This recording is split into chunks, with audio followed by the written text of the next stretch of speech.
billaay min nga Ndakaaru xam nga ni Ndakaaru neexatul si kan ki ne woon mooy borom Ndakaaru ndaanaan bu mag bi nara dëkkee xataraayu ndax lan Sonko doomu ndayam defatu ko ndaanaan lu tax ndaanaan Barthélémy soo ko waylee jazz mu foog ne foofu rek la musique yam tax bàyyiwul xel ne reggae musique xam-xam la Bob Marley mu sell mi waxoon na never make a politician guarantee you a favor they will always want to control you forever ne laisse jamais un politicien te faire une faveur il voudra te contrôler pour toujours kong-kong entre si yéene kaay wii di lu waay jiw di nga ko gópp ka fa gën a fës mooy Barthélémy Dias mi dëkk si jaxase pédalu opposition ak accélérateur coalition ba tax septembre 2021 mu lënkoog Ousmane Sonko si coalition Yewwi Askan Wi jàkkaarloog Sall Macky mi doon yeewu askan wi 23 janvier 2022 élection départementale et municipale wuré wa jëm na këng waxi Ousmane Sonko jugee Ziguinchor dem Ndakaaru moom mi ne woon Barthélémy Macky Sall du tee ba duñ la fal bul jaaxle bay waaru 31 juillet 2022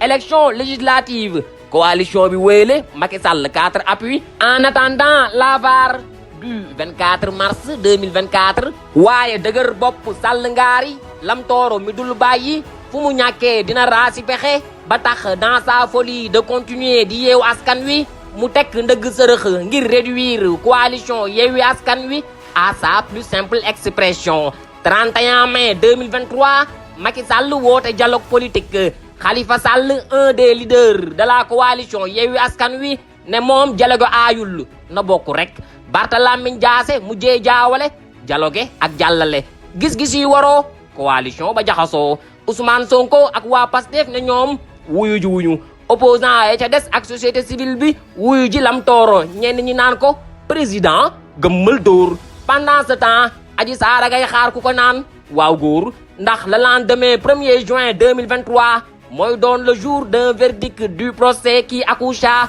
corruption de la jeunesse teewul système bi wër na ndombo Ousmane Sonko tibb benn tànk bi wéyale sorxo 28 juillet 2023 ñu tëj ko kaso dissoudre parti Pastef carte gi jaxasoo pendant ce temps Barthélémy Gardaajo Lamine Diassé sàqami plateau télé yi galaxndikoo rajo yi waraax réseaux sociaux yi fëgg dënn ne yee yaay da il est stratège ndéem maire bu Ndakaaru la teg bakkanam foog mu laami soog Macky donte ni marron ni beige bu fàtte sa démb sa ëllëg jaxasoo leeral waa ngi ci ñaareelu xëtu yéenekaay wii di lu waay jiw di nga ko góob en 2011 un jeune homme du nom de Ndiaga Diouf est mort suite à une altercation dans les locaux de la mairie de Mermoz Sacré-Cœur là où Barthélémy était monsieur le maire et avait dégainé ce jour une arme capable par conséquent il est déclaré présumé coupable. En 2012, Macky Sall devenait président capable.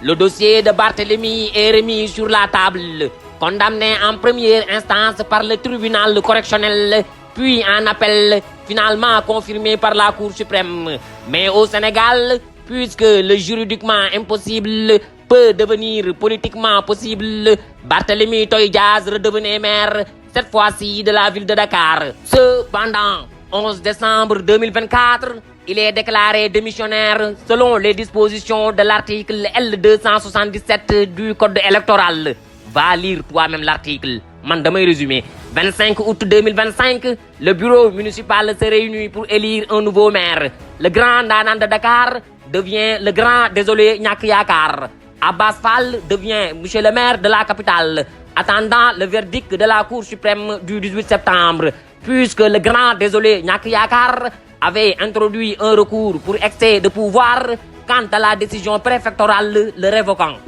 Alors, pourquoi l'administration n'a pas attendu que tous les recours soient vidés avant d'organiser une élection? En tout cas, s'il n'y a pas accident juridiquement, il y a embouteillage moralement. Encore que la loi tire sa source de la morale. Et une victime d'injustice ne doit pas être coupable d'injustice. Mais au-delà de toutes ces procédures administratives et juridiques, la réalité est que bëre bu kee mbaam ku si ëpp doole mooy mujjee daan.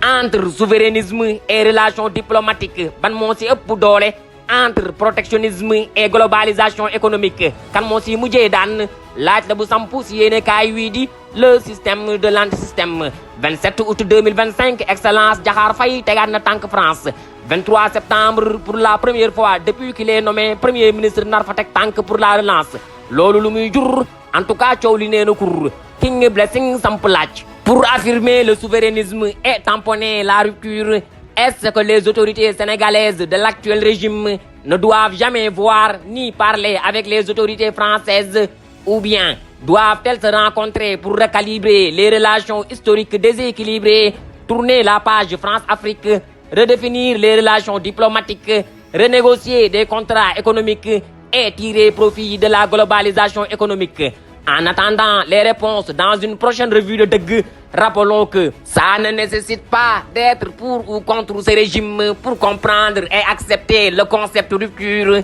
Ça nécessite plutôt une conscience panoramique des enjeux et un patriotisme authentique au-delà des partis politiques. Blessing.